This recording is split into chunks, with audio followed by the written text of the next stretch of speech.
casi historia que tiene que ver con las lecturas de la semana que estamos leyendo. El león tenía un problema. Mucho tiempo no tenía comida, sintió muy mal y por eso también salió un olor bastante feo de su boca.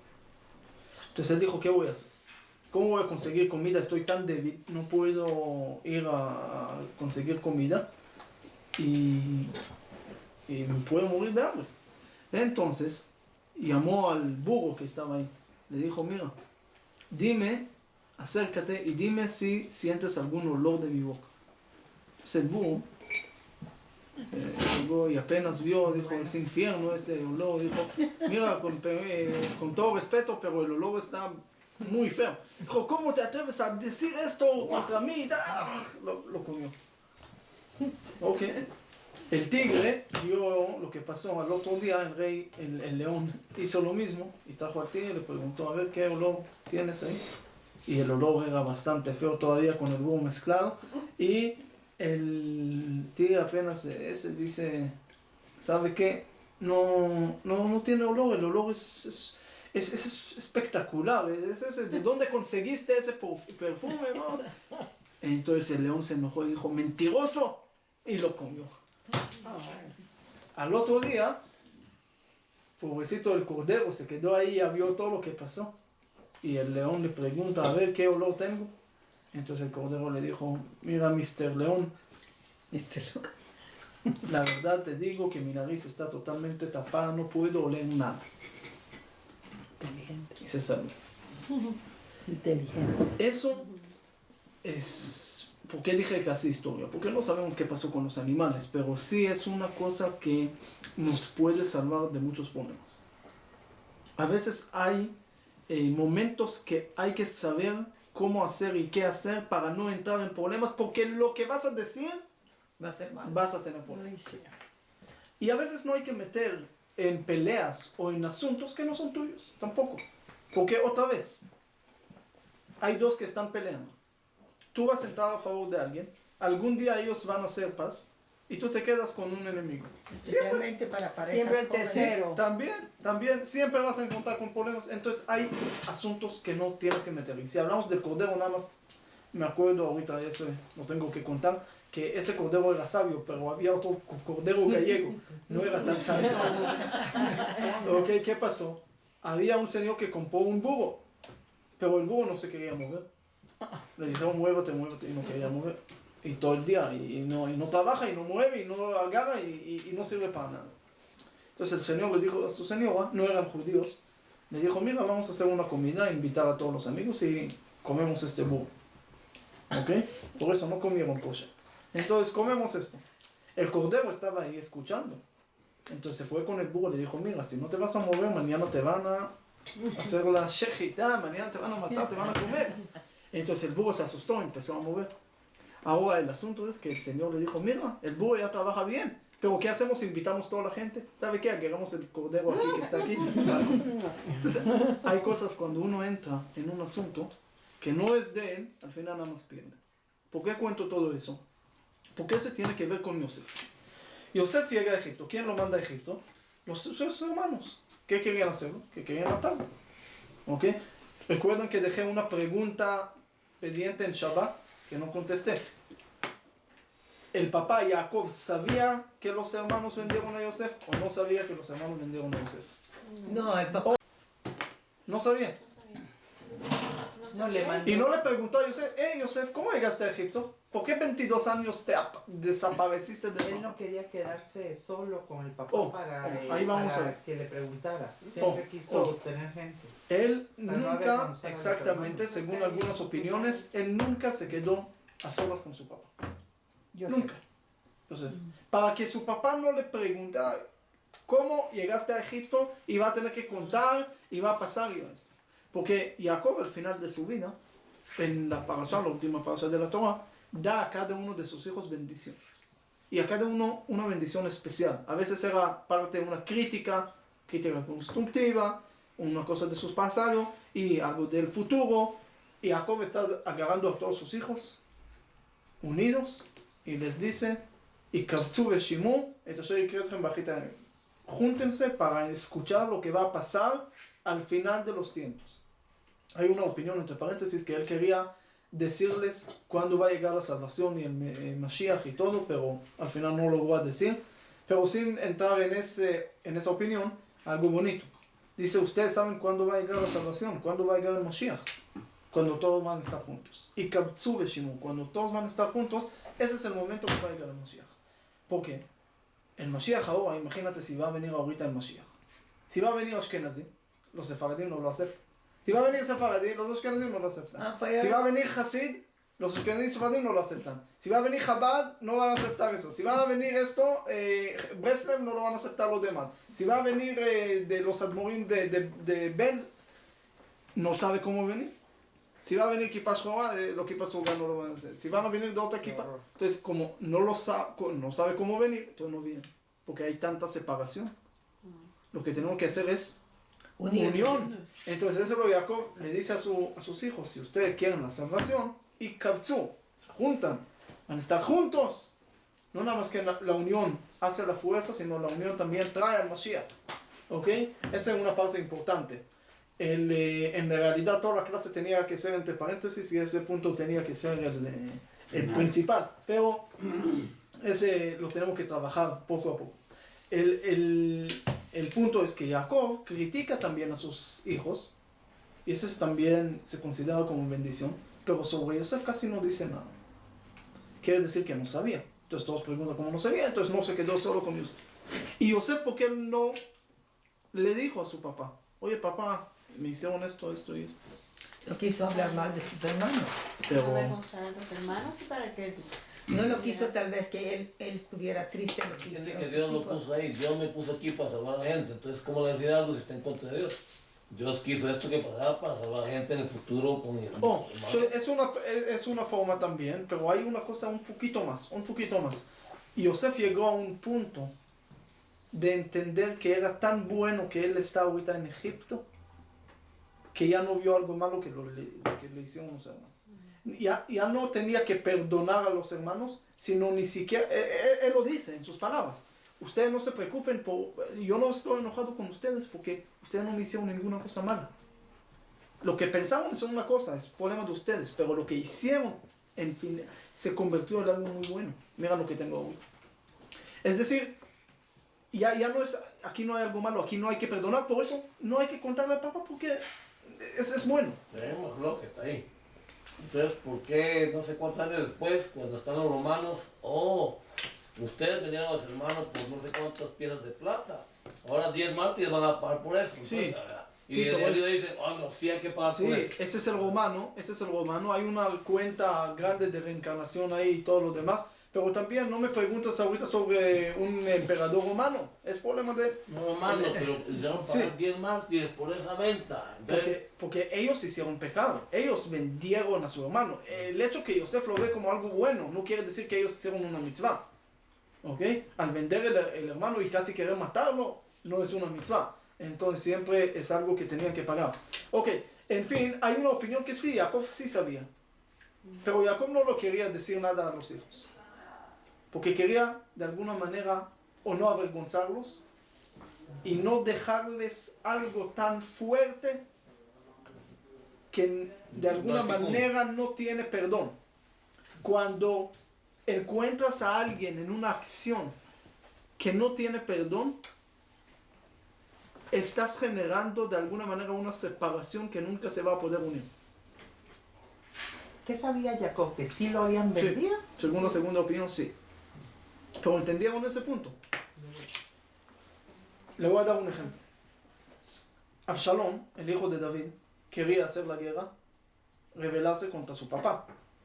Pero el consejero ¿cómo se llama? Ahitofel, le dijo, mira, ninguno va a ir contigo, porque siempre saben que el hijo regresa con su papá. Entonces el papá perdona al hijo, pero no le va a perdonar a todo el pueblo que se fue con él. Entonces nadie va a ir contigo, porque va a hacer esa cuenta. Pero hay una sola forma, si quieres hacerlo. Si vas a hacer algo imperdonable a tu papá, que tu papá nunca te va a poder perdonar, el pueblo va a ir a estar contigo. ¿Y qué hizo? Le dijo, mira, vaya y viola a todas las mujeres de tu papá. Y eso es lo que hizo. Era algo que no tenía perdón. De alguna manera, cuando hay algo que no tiene perdón, causa una separación que después de alguna manera no se puede unir. Y eso es lo que Jacob está pensando aquí. Si ahorita voy a abrir el tema con mis hijos de la venta de Yosef, de alguna manera es algo tan grave que no tiene perdón, ellos van a tener tanta vergüenza conmigo. Y ya de alguna manera se van a alejar. No van a perder. Jacob está haciendo alguna cuenta y hay que saber también cómo educar a los hijos. Entonces, de alguna manera, Jacob le da a entender de algunos versículos a sus hijos que sí sabe algo, pero no algo claro. Ellos tienen duda, no saben, que lo vayan a arreglar, que vayan a pensar de lo que tienen que hacer, pero no causar esa separación entre el papá y el hijo. Igual, también, regresamos a la primera opinión, Yosef manda a su papá, dice 10 burros cargando comida y esto. ¿Por qué le mandó burros? Una de las explicaciones es que el burro cuando trabaja, ¿okay? No ve para atrás, no ve cuánto alcanzó, trabaja, no tiene el pensamiento. Nosotros a veces cuando estudiamos, cuando queremos hacer algo, siempre cuánto falta, cuánto esto, cuánto. Sí. Entonces, Yosef le enseña a su papá de alguna manera, papá, vamos a abrir una página nueva. No me preguntes lo que pasó, no te miras para atrás lo que ya había pasado. Ahorita estamos en un momento que vamos para adelante. Y esa es la mejor forma de avanzar en la vida. Porque hay gente que a veces están todavía viviendo en el pasado. Pero el pasado malo. Vive en el pasado malo. Es que él me hizo hace 20 años, hizo eso. Señor, ya olvidamos de eso 1000 veces. ¿Por qué? ¿Cómo recuerdas esa? ¿Por qué el Alzheimer no funciona sobre esas cosas? Hay cosas que hay que olvidar. Hay cosas que hay que dejar de recordar todo el tiempo para poder abrir y seguir adelante. Y avanzar. Pero hay gente que no se actualiza, que se quedan en lo mismo. Y ese es el problema más grave que podemos tener cuando no actualizamos y nos quedamos con la misma imagen de hace muchos años. Hay unos que le preguntan, ¿y por qué no vienes a la sinagoga? Es que hace 30 años el presidente de la comunidad que me hizo, que dijo que... Señor, ya cambiaron aquí 10 veces, ya todo es diferente. Actualízate. Y eso es lo que Jacob o Yosef, según cada opinión, nos enseñan. Incluso que pasó algo tan grave, hay que saber cómo abrir la página, cómo abrir una página nueva y cómo no quedar siempre tanto atrás. Eso es también lo que se dice cuando vamos a ver en la parashá que leímos, que Isahar, el símbolo de Isahar es el burro. Porque el burro también al estudiar, cuando uno estudia, no tiene que ver qué el pasado perdió o qué esto, tiene que ver para adelante. Tiene que siempre ver cuánto puede alcanzar. Así uno puede también llegar a tener mucho más logros que uno que está todo el tiempo atrás en su pasado. No hay que escaparse del pasado. Es decir, no hay que escaparse de tu historia. Hay que tener una conexión, pero con las cosas buenas y con las cosas malas. Saca tu reflexión, saca lo que aprendiste y sigue adelante. Esa es la primera cosa que podemos saber. No tratar de meter y buscar problemas. No sé si saben que había un señor que antes de casarse le dijo a su señora, mira, me caso contigo con una condición. Voy a tener en el cuarto una caja que nunca lo puedes abrir. En el momento que lo vas a abrir, ya vamos a separar. La señora, no sé por qué, pero aceptó. Ok, dijo una caja, que va a poder meter en una caja pequeña, que va a poder meter. Nada. Entonces, está bien. Vamos. Después de 20 años, la mujer, no sé por qué, pero se entró en un momento de curiosidad, dijo, ya necesito saber qué hay en esa caja. 20 años, lleva un secreto, ya necesito saber qué hay en la caja. Abre la caja y ¿qué ve? Nada. No. ¿Para qué conté todo? Veo una foto de otra mujer. No. Me acuerdo que había una señora que vio, un señor encontró la primera vez en su vida un espejo. Y él no sabía qué es. Y lo puso en su bodega que tenía arriba. el señor cada día subió a la bodega y vio a su figura, porque quería ponerse contento, entonces al ver a su cara, se puso contento. Todo el tiempo cuando tenía tristeza, se fue a hablar con el espejo. Encontró ahí una persona amable. Una vez la señora no sabía por qué está subiendo todo el tiempo a la bodega, entonces se fue y vio el espejo, tampoco sabe que es espejo, y ve ahí una mujer, dice, ¿qué? Mi esposo está aquí con una mujer, pero tan fea no importa. No, pero ¿Qué encontró ahí en no, la casa? encontró 3 huevos, ¿ok? Y un paquete de dinero, mucho dinero, 3 huevos. Dijo, yo necesito preguntarle a mi esposo, ¿por qué esos 3 huevos era un secreto de 20 años que me hizo una condición antes de casarme por 3 huevos? Necesito saber por qué. No, por el dinero también. El dinero igual no hacía falta ese secreto tan grande. Ok, entonces le preguntó a su marido, mira, te voy a confesar, pero yo abrí la caja y no puedo dormir. ¿Qué significa eso? Dijo, mira, ¿lo abriste? Te lo voy a contar. Yo dije, antes de casarme, que cada mentira que te voy a hacer, voy a poner en la caja un huevo. La señora muy emocionante dijo, nada más 3 mentiras en 20 años. ¡Wow! ¡Qué bueno! Contenta. ¿Y ese dinero de qué es? Ese todos los huevos que ya los tenía que vender. Tampoco entraron tantos huevos en la caja. Entonces, a veces no hay que abrir la caja. A veces no hay que abrir la caja. Porque cuando uno abre la caja, ¿ok? Pierde.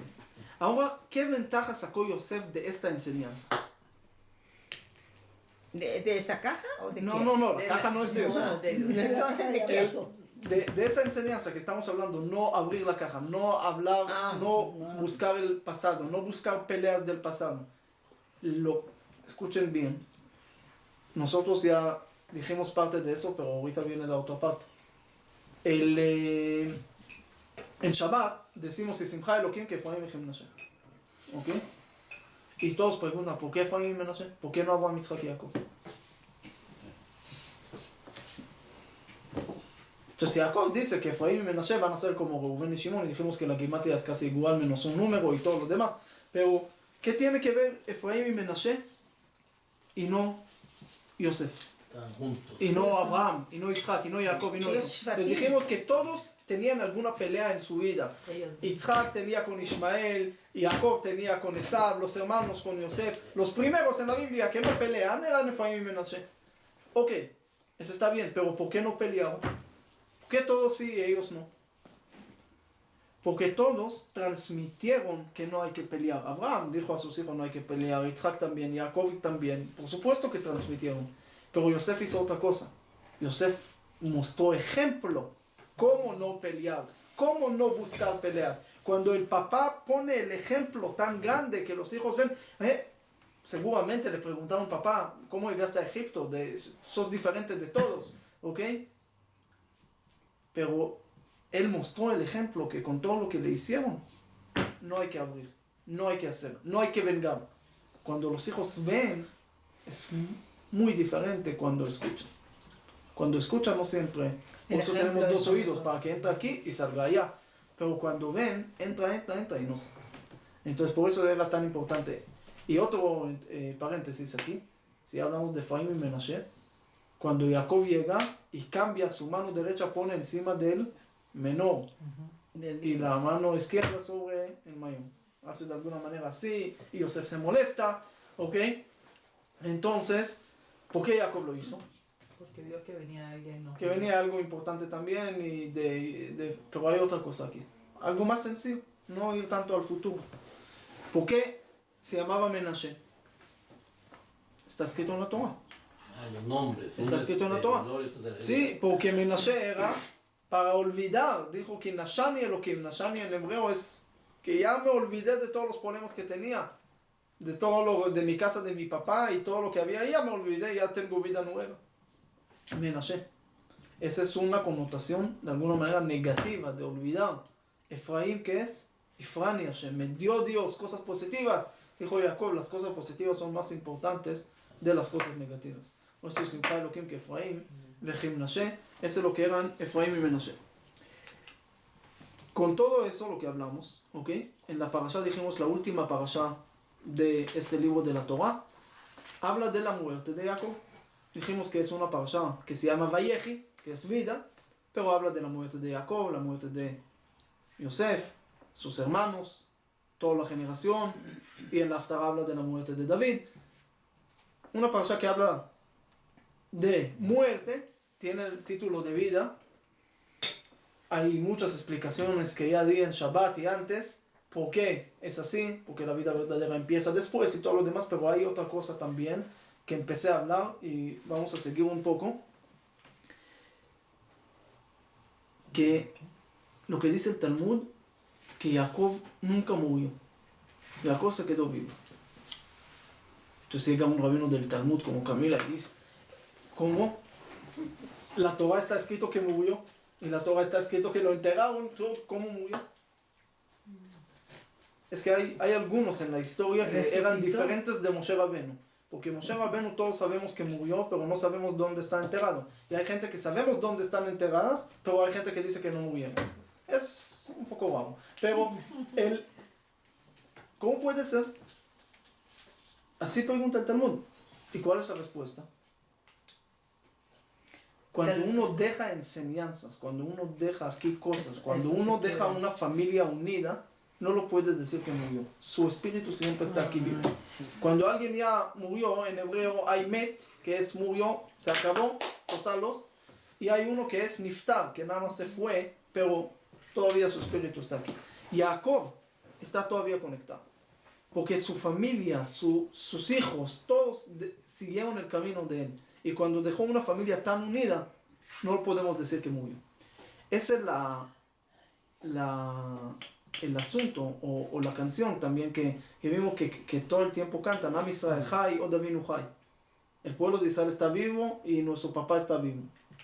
Dicen, el pueblo de Israel está vivo porque nuestro papá todavía está vivo, porque estamos todavía conectados a la historia. Cuando todo el tiempo estamos también con nuestra historia, que nadie lo puede negar, porque no son cosas que, pruebas que nosotros ya tenemos una historia bastante larga y ni UNESCO, ni la ONU, ni ninguno va a poder con unas palabras quitar realidad, pero ese porque estamos conectados a la historia. Pero es también funciona al revés. Nuestro papá está vivo porque nosotros también estamos vivos, porque nosotros todavía estamos conectados.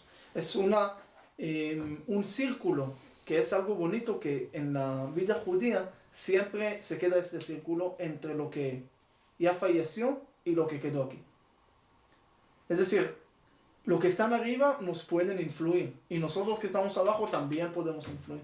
Cuando uno dice Kaddish, cuando uno reza, cuando uno hace Yortzai, y todo esto es una influencia que uno tiene fuerza de hacer de acá para allá y después viene de allá para acá. Es una conexión entre dos mundos que nunca se pueden separar. Después, Jacob le dice a Efraín y Menashe la bendición de Veitgul Arov Bekerev Haaretz, que sean como los pescados en la tierra. Entonces también es una pregunta, ¿cómo pueden ser pescados en la tierra? Pescados están en el mar, no están en la tierra. Si van a estar en la tierra se van a morir. Pero la enseñanza es que el pescado cuando sale del mar, es decir, sabe, de alguna manera, si lo podemos metafóricamente hablar así, sabe cuál es el origen, dónde tiene que regresar al agua, aun cuando sale.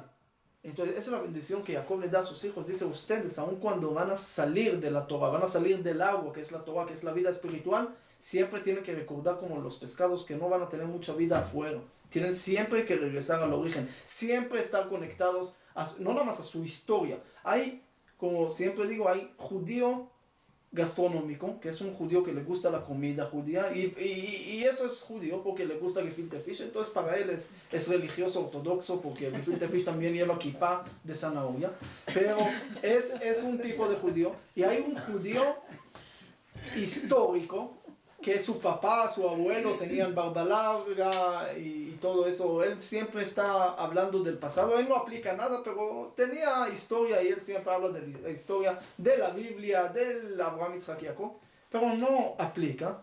Hay judío histérico también. Hay muchos judíos. Ok, pero lo que Jacob nos dice, "Veitgul arov bekerev haaretz", ustedes no pueden ser ni nada más gastronómico ni nada más histórico. Ustedes tienen que ser, siempre saber que si desconectan de esto mucho tiempo, ya se corta la vida. No se va a ayudar con que uno tenía una historia larga atrás. Si no está conectado, no te va a dar. ¿Ok? Es exactamente como un enfermo que tiene que tomar una medicina y ya compró un contenedor de su medicina. Ya tiene todas las medicinas del mundo, pero no lo toma. Entonces, ¿para qué sirve todo eso? Uno tiene mucho dinero en el banco y no lo quiere usar. Entonces el banco es rico, no es él. Uno tiene que usar las cosas, uno tiene que aplicar, uno no puede no aplicar. Y esa es la diferencia entre el exilio, entre el galut y la salvación. La esclavitud, la diáspora, el exilio en Egipto empieza en el momento que el pueblo de Israel empieza a olvidar de su origen judío. Antes estaban en Eretz Goshen, en un lugar, y después empiezan a mezclarse en todo Egipto, hasta que llegaron a hacer idolatría como los egipcios, se olvidaron de la raíz de Abraham, Isaac y Jacob que tenían, no sabían nada, todo se olvidó. Es el momento que empieza la esclavitud. Por eso esta parashá está conectada sin ninguna separación, porque no se ve separación, no se ve nada, empiezan a tapar los ojos, es esclavitud. El momento que empiezan a otra vez a regresar a su identidad, Orígenes. a su origen, el momento empieza la salvación de Egipto, la salida de Egipto, es el momento que los egipcios se juntan con él.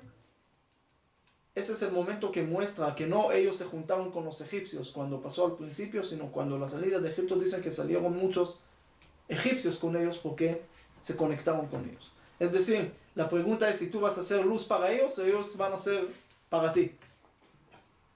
Esa es la diferencia, dicen en hebreo, entre Geulá, que es salvación, rendición, a Galut, Golá. Golá es exilio, ¿ok? Golá y Geulá, ¿cuál es la diferencia en hebreo? Una letra. Aleph. ¿Qué es Aleph? Dios, que es uno. Si tienes la parte espiritual, la parte de la luz contigo, tienes salvación. Si no, tienes Galut. Y para lo que no estaba en Shabbat, vimos algo interesante, que ese tiene que ver con Had Gadia, porque como los judíos lograron de alguna manera a empezar esa salvación, no era un paso, no era un instante que Dios saca al pueblo de Israel de Egipto y ya está, sino había un proceso largo, más de un año, de plagas, de esto, del otro, muchas cosas que había que hacer un proceso. Como dice la parasha que vamos a leer en unas semanas, cuando Dios saca al pueblo de Israel de Egipto, no lo encamina por el camino más corto a Israel. ¿Por qué? Porque ahí cualquier guerra van a retroceder, a regresar. Es un proceso de salir. Cuando uno tiene adicción no sale en un segundo. Es un proceso, todo es un proceso. Y por eso es la canción que conocemos en Pesach, que es la salida de Egipto, el Had Gadia, que es un proceso que empieza el cabrito. Dijimos que los egipcios de alguna manera, el cabrito para ellos era idolatría, era una conexión, un medio que usaban para idolatría. Entonces querían que los judíos también lo hagan, y el judío le dijo al egipcio: no hay problema, con mucho gusto lo hago, pero mira que el gato es más fuerte del cabrito, vamos a adorar al gato. Y después vieron que el perro come al gato. Entonces dijeron: no, entonces vamos al perro.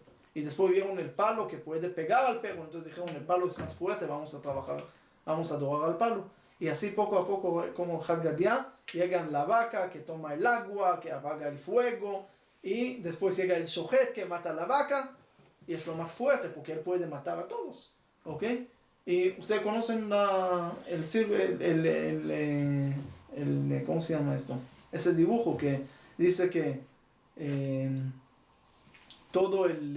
digamos Guatemala tiene miedo de Estados Unidos, ¿ok? O la gente tiene miedo del gobierno de Guatemala, pongamos.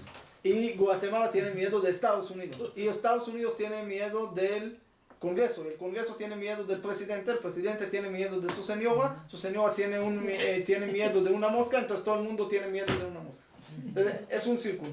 Entonces el Shohet es el más fuerte, porque todos, es decir, acaba con todos de alguna manera. Pero el Malach HaMavet, el ángel de la muerte, lo mata, es más fuerte, pero al final llegaron a Dios.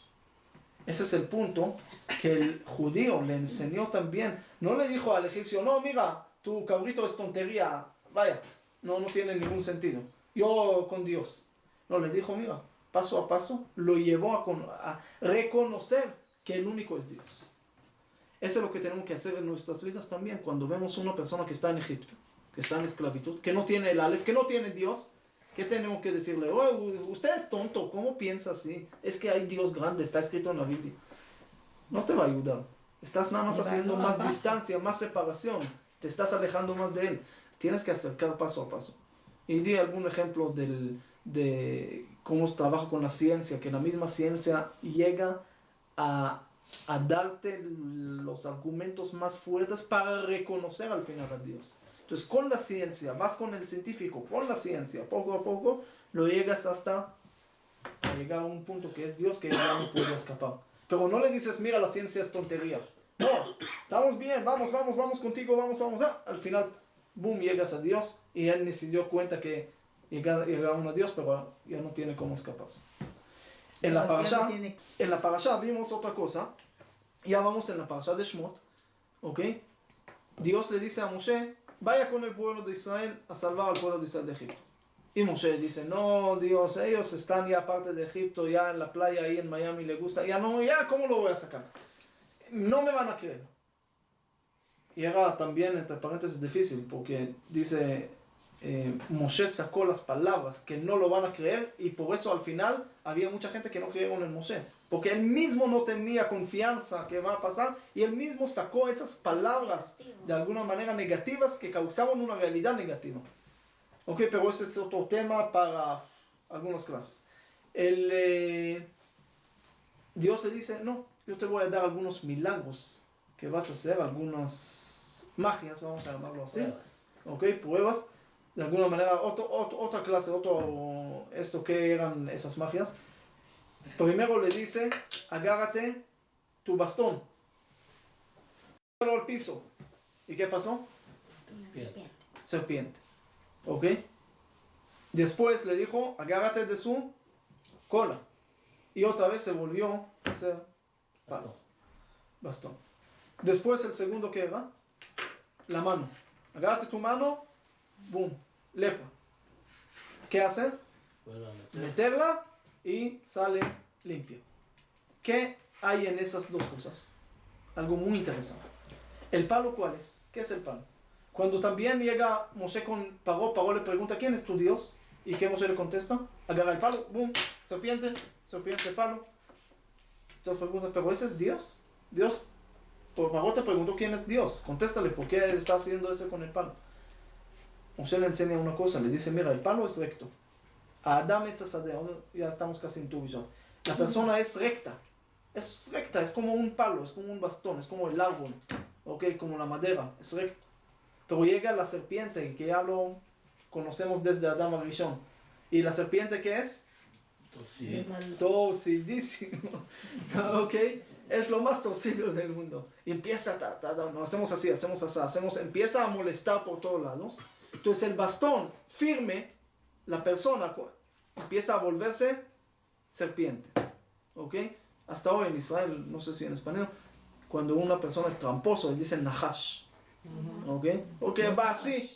Entonces Moshe le dice a Paró, mira, cada uno es firme, es bastón, es recto, pero a veces se vuelve así. El punto es agarrar esa serpiente y otra vez volverla recta, el bastón. Ese es mi Dios. Mi Dios me enseña cómo agarrar mi vida después de mis caídas, de mis pecados y eso, y otra vez volver bien. Esa es la teshuvah. Y eso es lo que dice Dios a Moshe en la primera cosa. El bastón, tíralo al piso. El bastón no es parte tuya. Entonces, cuando hay algún pecado, alguna cosa grave, ¿qué tienes que hacer? El instinto malo, tirarlo. Después se vuelve, ya empieza, a veces la caída más dura, más grande, empieza a ser serpiente. ¿Qué tienes que hacer? No agarrar de la cabeza, aunque es la lógica, La cola. sino la cola, es decir, de atrás, poco a poco, hasta que llevas otra vez a ser par. Ese cuando es algo externo. Pero con la mano, Dios le dice, mira, tu mano tiene lepra. ¿Qué vas a hacer con la mano? ¿Tirarla? No, porque es tu parte, es parte tuya. ¿Tú entiendes cómo lo vas a hacer? Abrazarla, agarrarla otra vez. Es decir, no hay que rechazar ninguno. Y Dios le enseña eso a Moshe como el líder del pueblo de Israel. Ninguno del pueblo no vas a poder rechazar. Nunca. Porque es parte de tu cuerpo. No lo vas a echar al piso. Lo tienes que avanzar, lo tienes que dar más calor, lo tienes que enseñar que más lo quieres y así va a devolver, así va a regresar, porque si no, no hay forma. Lo está haciendo todo lo que puedes, hermano, para esto. Por eso era tan importante. Esas cosas no eran nada más para el pueblo, para que crean. Era más de todo para Moshe, para que entienda cuál es el verdadero liderazgo que tiene que tomar. Cómo es la forma. Y eso es lo que Dios también hizo con Adán Arishon. Adán Arishon cuando hizo su pecado, ¿qué Dios le preguntó? Ayeka, ¿dónde estás? ¿Por qué te alejaste? Tienes que acercar más. Ese es el camino correcto. No rechazar a la gente. De los rechazos siempre en la historia nada más perdimos. Toda la historia de Ismael que lo rechazamos, lo perdimos. De Timná, lo rechazaron, salió Amalek. De Esav, de Jesús. Hay una lista, dice el Talmud, nunca puedes rechazar con sus dos manos. Y ese ya es otro asunto también diferente. Hay tiempo. Entonces, ¿cómo se llama? De esos versículos también hay una prueba o una respuesta para una pregunta muy difícil que le hicieron a un rabino una vez. Uno le dijo a un rabino, está escrito en las profecías, que no va a haber otro templo, que no va a haber el tercer templo. Porque está escrito, Gadol yeh habayit ha'acharon, que más grande va a ser el último templo del primero. Y ahí habla antes del segundo.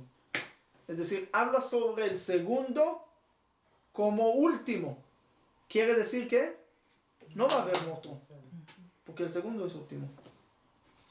Pero aquí en esos versículos dice, Dios le da a Moshe el primero, después el segundo, y le dice, y si no te van a creer al último, hay otro. Quiere decir que el último en la Torah no siempre es último definido y ya no hay más. Y eso lo vemos también con los templos, pero también hay otra forma donde otra prueba para eso que vemos que en la Biblia usa estas palabras último, no como nosotros usamos. Cuando Jacob pone a Rachel, a Lea y sus hijos, dice, y puso a Lea y a sus hijos últimos, y después puso a Rachel y a Yosef últimos. Dijiste que Lea era último. No, hay muchos últimos. ¿Ok? Entonces, ese también la enseñanza de eso. Ok, este era el Humash de Bereshit. ¿Cómo empezó? Con problemas. El pecado de Adán, la matanza de Caín a Abel, muchos problemas. De Esav a Jacob, quería matarlo. Pero ¿cómo termina? Con unión. Que todos los hermanos de Yosef, con todo lo que pasó, vuelven a estar juntos. Todos están juntos. Es decir, no se puede terminar el Humash con problemas. Siempre empezó problemas, empezó eso, pero hay que saber cómo devolverse a hacer otra vez el bastón, el recto. ¿Ok? Este es el Humash Bereshit. Ahora estamos empezando el Humash de Shmot. ¿Ok? El segundo libro de la Torah. No voy a hacer la pregunta cuál libro es más importante, porque todos los libros son más importantes. Pero sin embargo, ustedes saben que, por ejemplo, con la historia del Kuzari, el rey de Kuzar que le preguntó, que soñó que sus acciones son, sus intenciones son buenas, más que sus acciones son malos. Entonces empezó a traer a un católico, a uno del Islam, a un filósofo, a un rabino también. Y cada uno le empieza a investigar su religión y qué tiene. Y el católico también le cuenta que Dios creó el mundo en 6 días y todo lo demás. Y también el islámico también le dice, mira, el Dios creó el mundo en 6 días. Si no vas a creer en eso te voy a matar. Ahí dice cada cosa cada uno, pero llega el judío, el rabino, y no le dice eso. Dice, nosotros creemos en la religión judía que Dios nos sacó de Egipto. Es decir, empieza recto de segundo libro de la Torah. ¿Y el primer libro dónde se fue? ¿Por qué no estás hablando del primer libro? Ese también lo que vemos con Dios. Cuando Dios, en la entrega de la Torah, ¿qué le dice al pueblo de Israel? Yo soy tu Dios que te saqué de Egipto. No dice que hice la tierra, el cielo en 6 días y esto. ¿Por qué no habla de eso? Ustedes. El Bereshit es algo más general. Y el Shmot es algo más Y personal. personal. Y le voy a dar una historia, o casi historia otra vez, para entender mejor. Había 2 señores que fueron a robar un banco. Era el plan. Uno era normal y el otro era como el cordero segundo, gallego. No tenía mucha sabiduría. Entonces llegaron al banco, entran a las cajas donde hay el dinero y todas las cosas, pero de repente escuchan que hay policías afuera y que ya vienen los policías. Entonces cada uno agarra una caja grande y se va corriendo a su casa.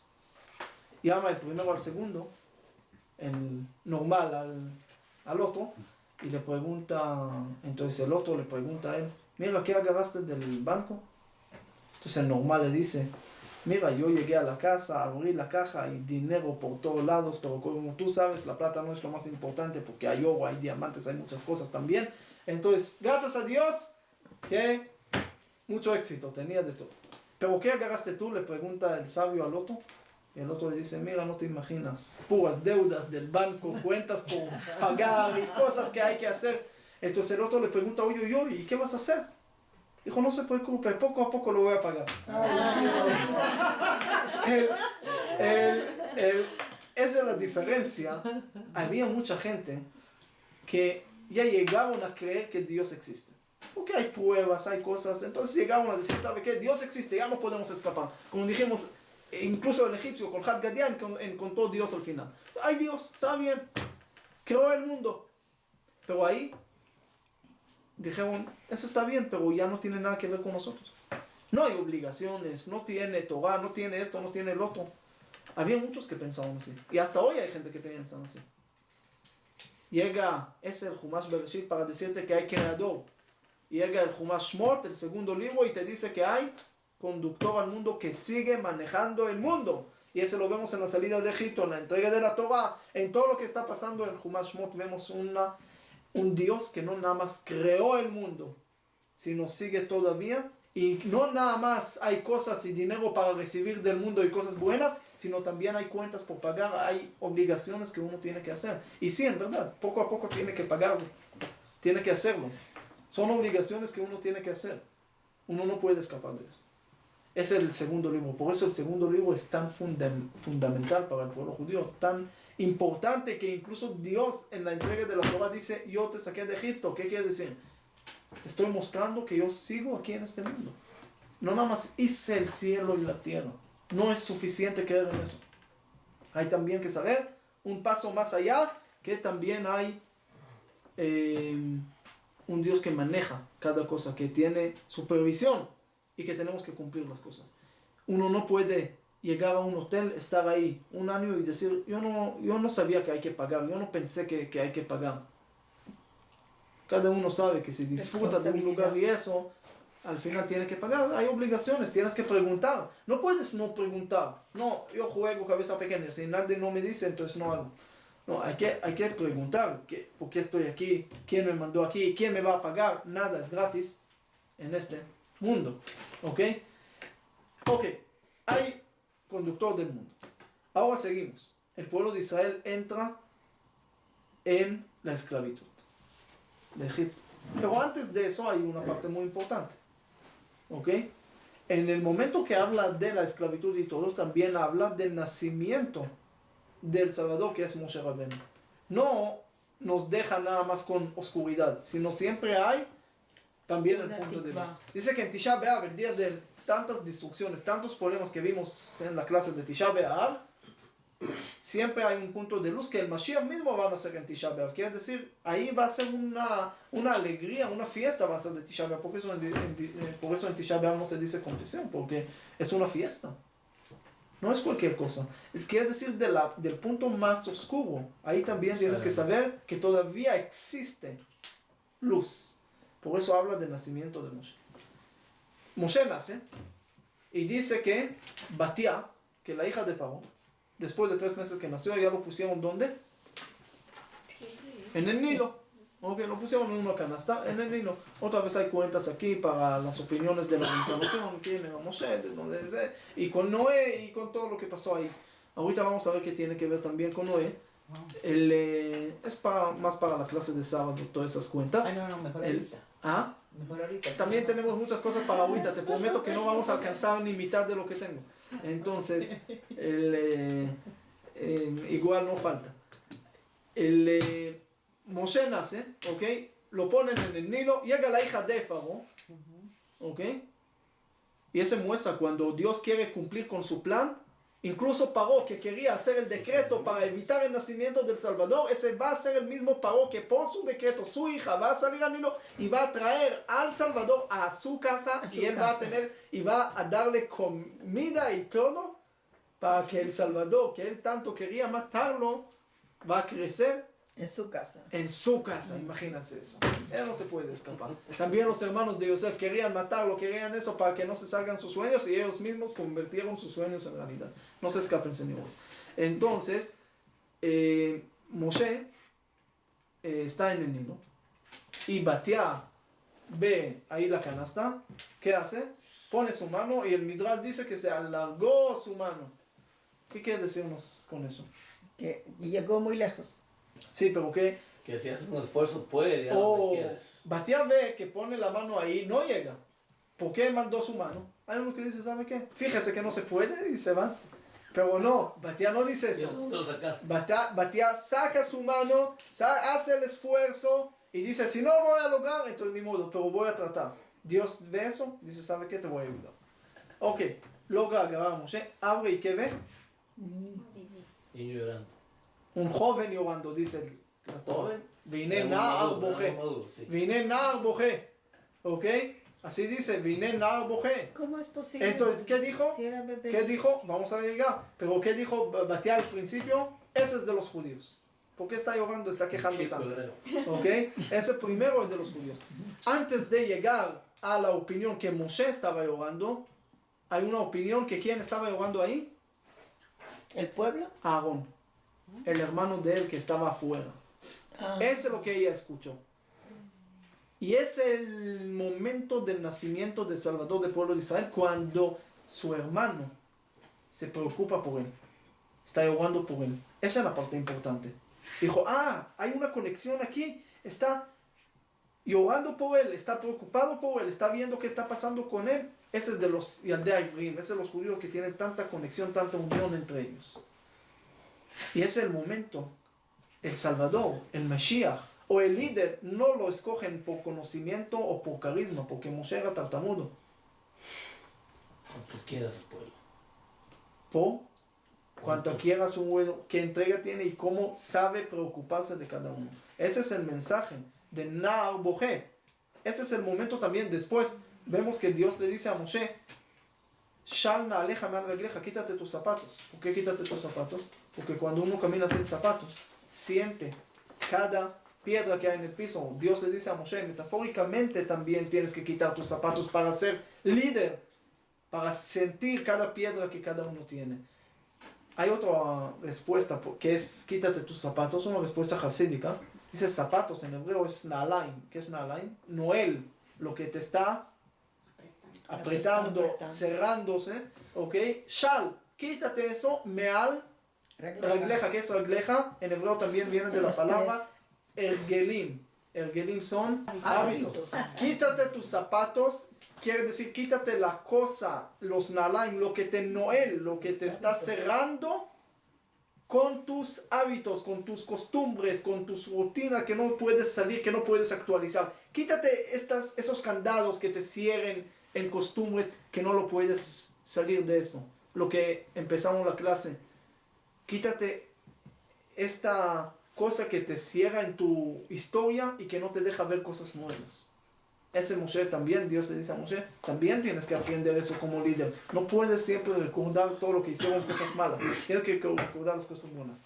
Y no podemos no mencionar la opinión de Maral mi padre, que Moshe no era tartamudo físicamente, sino está hablando aquí un concepto espiritual, que así como dice el Talmud de Nidá en la hoja 30, dice que el bebé cuando antes de nacer le enseñan toda la Torah, cuando sale le hacen olvidar de toda la Torah. Y no me hablen de eso porque ese es un mito que no tiene que ver. ¿Cuál es el mito? No es el ángel, el mito es ¿cómo se llama? Lo que tenemos aquí, ¿ok? Dice que es el del ángel, pero no hay prueba para eso. No es cierto. Es cierto, no es cierto, no encontré ninguna prueba para esto hasta ahora. Dice, ¿qué quiere decir esto? ¿Por qué le enseñan y después le hacen olvidar todo? Dice, no. Cuando el bebé todavía no nació, está conectado a su raíz espiritual, entonces sabe todo. Apenas entra al mundo material, automáticamente se olvida todo. Porque ya no puede traducir toda esa cosa espiritual que vio en cosas materiales. Dice igual Moshe. Moshe estaba tan conectado con tantas cosas espirituales que vio, con el origen de la Torah, que le costó traducirle al pueblo de una forma tan materializar lo que él vio, para él era complicado. Ese era el Talmud de Moshe. Pero regresando a lo que hablamos antes. El Nar Boje. Ok, entonces, esa es una opinión que era Aarón. Pero hay una opinión, que es la opinión más sencilla, que ¿quién estaba llorando? Aarón. Moshe. ¿Y por qué dice vine Nar Boje? ¿Es quién lloró? ¿Aarón o el bebé? No, nada, Hay siempre porque muchas él opiniones. estaba llorando. La primera opinión, La primera opinión es que Aarón, la segunda Aarón. Moshe. La segunda opinión es Moshe. Okay. Según la segunda opinión que Moshe es, entre paréntesis, ¿por qué lo llamaron Moshe? ¿Ustedes saben cuántos nombres tenía Moshe? Hay una opinión 9, hay una opinión en Talmud 10, ¿ok? Y ninguno sabe, creo, de otros nombres de Moshe. Tienen Shmaya, tiene Avisojo, Avigdor, otros nombres, ninguno sabe. ¿Por qué? Si recuerdan nada más el nombre de Moshe. Saben que hay nombres que el pueblo de Israel le dio, hay nombres que el papá le dio, hay nombres que la mamá le dio, hay nombres que Dios le dio, y nada de eso recordamos. Nada más que recordamos el nombre que quién le dio, la hija de Paró. ¿Por qué? Porque ella hizo el esfuerzo. Ella entregó todo para traerlo, para salvarlo. Por eso recibió el mérito que el nombre va a ser de él. Y Moshe viene también de la palabra sacar. ¿Ok? Ahora en realidad tenían que llamarle Mashui, porque lo sacaron. Pero lo llaman Moshe. Moshe, que es lo que va a sacar, lo que está sacando. Quiere decir que él tiene que sacar, no que lo van a sacar. Ese es el líder. ¿Ok? Y esa es su esencia. No es porque, y si lo hubieran encontrado en el shuk, en el mercado, lo hubieran llamado shuki. No es por eso. Aquí hay una esencia atrás del nombre Moshe. ¿Ok?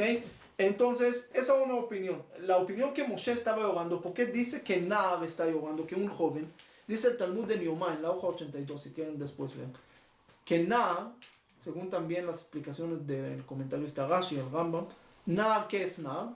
Es un muchacho. 9 años. Desde 9 años hay obligación de educar. Por eso dice Hanoch lanar al pidarkot. Tienes que educar al joven, es decir, joven en lenguaje del Talmud. Y esto habla de 9 años para adelante. Ya tienes que enseñarle a tus hijos cosas de Yom Kippur, cosas. Ya hay más obligaciones. Okay, hay otras opiniones en las edades, pero la opinión que traje aquí de 9 años. Ok, el Talmud del Brajot, en la hoja 54, dice que Moshe Rabenu, ¿cuánto midió? Tenía 10 amot. 10 amot. Cada amá es entre 48 centímetros a 56 centímetros. 10 tiene 10 amot. No entramos ahorita si está hablando de una medida física o de una medida metafórica o de eso. No es el tema ahorita de los números del Talmud, que es otro tema también importante. Cada tema aquí es una semilla de un árbol grande de clases. Entonces no podemos tocar todo, pero por lo menos que sepan que hay semillas. Entonces Moshe era 10 amot, ¿ok? El Talmud en Eruvin, que es otro Talmud del Talmud, dice que normalmente una persona es 3 amot. ¿Ok? 3 amot, normalmente. Y Moshe era 10 amot. 3 veces más, un poquito más. 3.3. 3 y un tercio. Un ¿Bien? tercio. Shalosh veshlish, pi shalosh veshlish. 3 y un tercio más de cada persona. ¿Ok? El Talmud de Nedarim en la hoja 38 dice que Moshe no nada más en su altura era más, sino en toda su proporción también de lados, también era en la misma proporción. Quiere decir 3.3 Más que un todos. tercio más de todos en la altura y en todos los lados. Cuando quieres de alguna manera calcular el volumen de Moshe, ¿cuánto era más de cada persona? 37. A 37, wow. 37. Haga la cuenta. 3 y un tercio por altura más y por cada lado más, te llega el volumen, a calcular el volumen, te llega 37 veces más. Ahora, él tenía en ese momento ¿cuántos meses? 3 meses. 3 meses por 37, ¿cuánto es? 111. En 111, pongamos meses, ¿ok? En cada 19 años hay 7 años Pues ya. que tienen 2 meses, ¿ok? No te pierdes tan rápido. Bisiesto. Bisiesto, sí, hay un círculo de los años 19, se llama Gujiatzat, el tercer año, el sexto año, el noveno, ¿ok? El onceavo, el año 14, el año 17, el año 19 son bisiestos, son de 2 meses. Entonces, en 9 años, ¿cuántos años tienes con 2 meses? 3 años. Entonces, 111 meses menos 3 meses son 108. 108 entre 12, ¿cuántos son? 120. 9. Entonces, si Moshe tenía 37 veces más de cualquier persona, en el momento que tenía 3 meses, de alguna Ya manera, tenía 9 su años. madurez era 37 veces más, era exactamente, según la cuenta, 9 años. Muy bien. 9 años. Cuando lo encontraron tenía 9 años. No, No, la no, no, madurez no, no, de no. 9 años. La Sí, madurez, sí, madurez. Como 9 años. Por eso no podía hablar. A los 120. Ok, entonces es una cuenta, no ahorita se fijan tanto, pero es una cuenta porque preguntó aquí la de por qué escuchaba Entonces, como de 9 años, porque es exactamente la cuenta da que su madurez era 37 veces más y en ese momento tenía 3 meses, tenía entonces por 37 son 111, ok, entre 9 años menos los 3 años que son bisiestos con 2 adarim, te da exactamente 108, Una que son preguntita. 9 años exactos. Quieren, ahorita me acuerdo que esa cuenta no termina, esa cuenta tiene más, porque en Parshat Tetzaveh, ok, dice Vatat Tetzaveh veikhu eleja shemen zaizach. Y tú, está hablando Dios con Moshe, tú tienes que ordenar que te van a traer a ti aceite para el candelabro. ¿Por qué a ti? ¿Por qué veikhu, por ejemplo, Truma, cuando habla de dinero, dice Dios veikhu li, para mí, a mí? Y cuando habla del aceite, le dice a Moshe, tú agarra. Tú lo vas a hacer. Entonces no lo voy ahorita a molestar y a dañar la cabeza con muchas cuentas, pero hay todavía media hora de cuentas. ¿Cuánto aceite tenían que tomar cada día a la menorá? ¿Ok? Al candelabro. Y por eso calcularlo en año. En cada año agarraron más o menos 37 seim, que es una medida talmúdica. Cada persona normalmente podía cargar una sea. Ok, ese lo enseñamos de la generación del desierto, que ellos podían cargar 40 veces más de cualquier persona, pero normalmente una persona podía cargar a la vez una sea. Ok, en ese momento las personas del desierto podían cargar 40 sea. Ok, pero la menorá en ese momento, dicen Nachmanides, que tenían que agarrar en este momento aceite para todos los años del desierto, y ese da el cálculo 37 veces más de cada persona lo que puede cargar. Y el único que puede cargar tanto, 37 veces más de cada persona, era Moshe, porque eran 37 veces más. Entonces, por eso, Vikhu eleja, tú tienes que traerlo. Pero ya dejamos esas cuentas en un lado. ¿Ok? Dice que la esclavitud empezó. Y Paró empieza a molestar al pueblo de Israel y a poner más decretos. Y se junta en el parlamento egipcio para ver qué más pueden poner contra los judíos, para que no se crezcan tanto. Antisemitismo ya desde ese entonces. ¿Ok? Entonces, ¿qué dice la Torah? Hasher Yanu Oto. Mientras más lo van a perseguir y a Más se multiplica, hacer más problemas y a hacer sufrir, más se va a multiplicar. Y así pasó. Y esa es la clase, si quieren ver, la clase del secreto de la mente judía que está en YouTube, que habla sobre todas las adversidades que gracias a esto el pueblo judío salió con tantas cosas, con tantos inventos y tantos aportes al mundo, tantos premios Nobel y tantas cosas porque todo el tiempo estaba perseguido. Ahora esa teoría es una teoría un poco más larga y completa y esa está en el video ahí. Interesante que no está en el video ahí si no me equivoco, es que el tribu de Leví no fue esclavizado. ¿Por qué? Porque ya dijimos la cuenta según la opinión con los Hyksos, que era opinión histórica, o no, pero eran los sacerdotes y respetaban a los sacerdotes. Dice siempre, incluso Paró sabía el valor de la gente que tenían la parte espiritual. Entonces también nosotros tenemos que saber, la gente que estudia, la gente que que tiene el valor, tenemos que respetar. Incluso Paró lo sabía. ¿Ok? Entonces, en este momento, ¿por qué el tribu de Leví no fue esclavizado? ¿Está bien o está mal? Está bien, vacaciones. Pero dice que el tribu de Leví era el tribu que menos gente tenía. Había tribus que tenían 60 y algo mil y tribu de Leví 22,000. ¿Por qué tan poquito?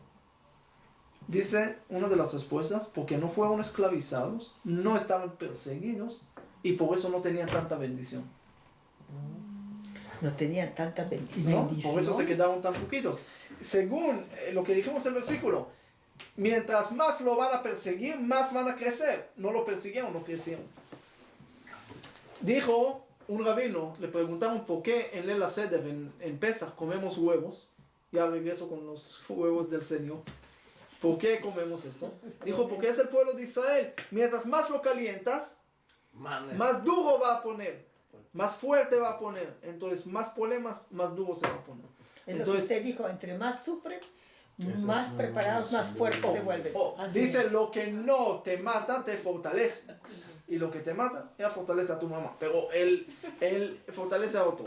Pero la fortaleza, uno tiene que usar incluso el punto más negativo, el sufrimiento, toda esa cosa negativa, en cosas buenas. Si uno sabe hacerlo, va a salir mucho más fuerte, mucho más bendecido, mucho más grande. Y todo lo demás, que perseguirlo, comerlo, pero Roma, Grecia, Egipto, todas esas imperias que estaban tanto tiempo en el mundo, hoy desaparecieron totalmente, como escribe Mark Twain.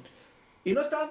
¿Y quién está? Este pueblo pequeño que siempre existió y que siempre lo persiguieron y siempre lo querían matar y siempre lo querían acabar y eliminar y una escuela uno y todo, pero Siempre levanta la cabeza. siempre levanta y siempre se queda y fuerte, Eso sí. pero no fuerte porque amenaza al mundo, porque quiere matar al mundo, porque fuerza, porque espada, porque bombas, por eso, sino Porque con sabe. aportes, con cosas, con luz, con cosas buenas. Esa es la grandeza. No, ahorita, si no crees en mi creencia te voy a matar. No es el asunto, ¿ok? Yo soy muy liberal si vas a estar de acuerdo conmigo. Esa no es liberal. Dale, es decir, no hay que aportar, hay que hacer cosas buenas. Y ese el pueblo judío logró a salir de tantos problemas con la cabeza arriba y con cosas buenas. Salieron del holocausto, en vez de ahorita de vengarse de todo el mundo, aportan a todo el mundo. Hasta que una persona que hoy quiere alejarse de Israel y salir contra de Israel y poner jerem, castigar a Israel de no usar ningún producto israelí, ¿qué le va a pasar? No va a poder vivir. No va a poder encontrar ninguna cosa que no tiene alguna conexión con esto. Es decir, aportando en cada cosa, en cada lugar, en cada... Eso es la grandeza. Salir de tus problemas, no cabizbajo ahorita decir, me hicieron esto, tengo excusa para morir. No, tengo ahorita más fuerza y más motivo para ser más motivado y para tener más y para dar más. Ahora termino la última cosa. Cuando uno sabe en verdad las cosas, cuando uno sabe tiene su verdad, ¿ok? Con ningún sufrimiento, ninguna cosa lo pueden dañar y lo pueden afectar. Y no nada más eso, sino a veces uno tiene miedo. ¿Qué me van a decir? ¿No me van a aceptar esa explicación lo que voy a hacer? Dice que había, no sé si era verdad o no, pero igual el mensaje siempre es verdad, que la reina de Inglaterra estaba hace mucho tiempo ahí caminando, viendo las cosas de la calle y de repente ve a un religioso con su peot, con su esto, y para ella era muy interesante, entonces lo llama y y le dice a su ayudante, mira, dile que mañana lo quiero ver en mi palacio, quiero hablar con él, quiero investigar de qué se trata. Entonces el joven se emocionó tanto, dijo, wow, la reina me invitó, entonces tengo que verme más actualizado, entonces quitó los pelos, quitó la equipaje, puso una camisa y llegó al palacio y dice, tengo invitación para ahorita. Y dicen, ¿quién sos?